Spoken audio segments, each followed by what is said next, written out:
ভাই এটা দারুণ ছিল। সিতারে জমিন পর, যেটা তারে জমিন পরের সিকুয়েল।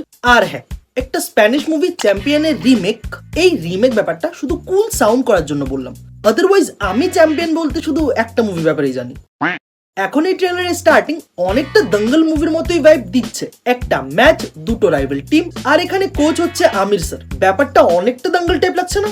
এই পুরো ট্রেলারের স্টার্টিং থেকে এন্ডিং অনেকটাই ফানি, যেখানে পুরো ট্রেলারটাকে একটা ফান লাইট হার্টেড টোনে রাখা হয়েছে। কিছু ভালো জোকস আছে, কিছু ফানি মোমেন্টস আছে, আর একটা ভালো মেসেজও। যেখানে ট্রেলার দেখে একটা কথা তো ক্লিয়ার, মুভি এখানে যতটা ফানি হবে ঠিক ততটাই ইমোশনাল হবে। এখন আমি অরিজিনাল চ্যাম্পিয়ন মুভি তো দেখিনি, বাট আমি চ্যাম্পিয়ন মুভির ট্রেলার দেখেছি।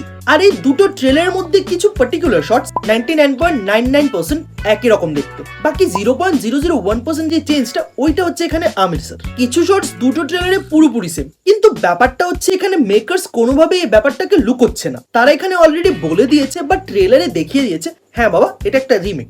বাট অনেস্টলি হু কেয়ারস, কারণ এই ট্রেলারের মধ্যে ব্যাপারটা ভালো মানাচ্ছে। এখানে আমির স্যারের কমেডি হোক বা বাকি কাস্টের সাথে ওনার ইকুয়েশন, যেটা পুরো ট্রেলার জুড়েই ছিল আর দারুণ ভাবে ওয়ার্ক করেছে। কিন্তু লাল সিং চাড্ডার মধ্যে যে একটা মেজর প্রবলেম ছিল, আমির স্যারের অথেন্টিক পাঞ্জাবি আর আমির স্যারের ওভার অ্যাক্টিং।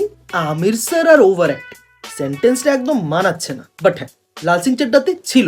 ওই প্রবলেমটা এই ট্রেলারে তো অ্যাটলিস্ট নেই, যেখানে আমির স্যারকে এই ট্রেলারে খুব ভালো মানাচ্ছে, যেটা অনেস্টলি লাল সিং চাড্ডাতে ছিল না। বাট হ্যাঁ, লাল সিং চাড্ডা তাও একটা ভালো মুভি ছিল, যদি আমির স্যারের এই উইয়ার্ডেস পাঞ্জাবিটাকে একটু সাইডে রাখা হয়। লাল সিং চাড্ডাতে আমির স্যারের পাঞ্জাবি ঠিক ততটাই অথেন্টিক ছিল যতটা ফুড ব্লগার্সদের খাওয়া নিয়ে মন্তব্য, একদম জেনুইন।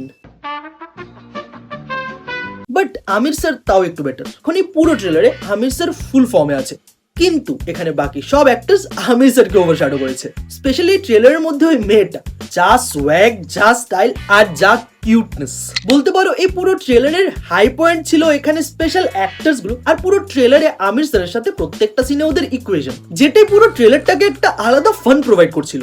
আর এই পুরো ট্রেলারটাকে এমনই হাই এন্ড ফানি মোমেন্টস এর মধ্যেই রাখা হয়েছে, যেখানে আমির স্যারের ক্যারেক্টার প্রথম দিকে প্রত্যেকটা ক্যারেক্টার নিয়ে আমির স্যারের ওপিনিয়ন, আর শেষের দিকে ওই ওপিনিয়নটা কিভাবে চেঞ্জ হচ্ছে, প্রত্যেকটা ক্যারেক্টারের সাথে এখানে আমির স্যারের বন্ডিং কিভাবে চেঞ্জ হচ্ছে, আর আমির স্যার তার বাস্কেটবল টিমটাকে কোথায় নিয়ে যাচ্ছে। সো বলতে পারো it's like check the India, but funny and with a social message and a more cute cast. আর হ্যাঁ, যেহেতু এটা তারে জমিন পরের সিকুয়েল, তারে জমিন পরের one of the best part ছিল ওই মুভির মিউজিক, যেটা অনেক সোলফুল। আর সেম মিউজিশিয়ানস মানে শঙ্কর এহসান লয়, সেম টিম, তারা এই মুভিতে মিউজিক দিয়েছে।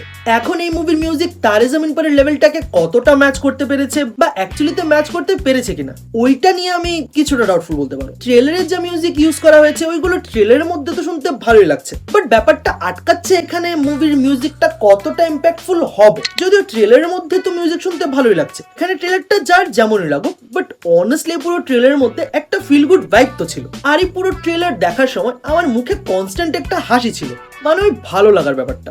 বাকি এখন এই ট্রেলার নিয়ে তোমাদের কি মতামত ওইটা কমেন্ট লিখে জানো। যদি এই ভিডিও ভালো লাগে তাহলে লাইক করো, যদি বেশি ভালো লাগে নিজের বন্ধুদের সাথে শেয়ার করো, আর সব থেকে ইম্পর্টেন্ট যেটা, সাবস্ক্রাইব নিজেও করো, সবাইকে দিয়ে করাও। বাকি দেখা হচ্ছে next time. Till then be safe, be happy and stay hydrated.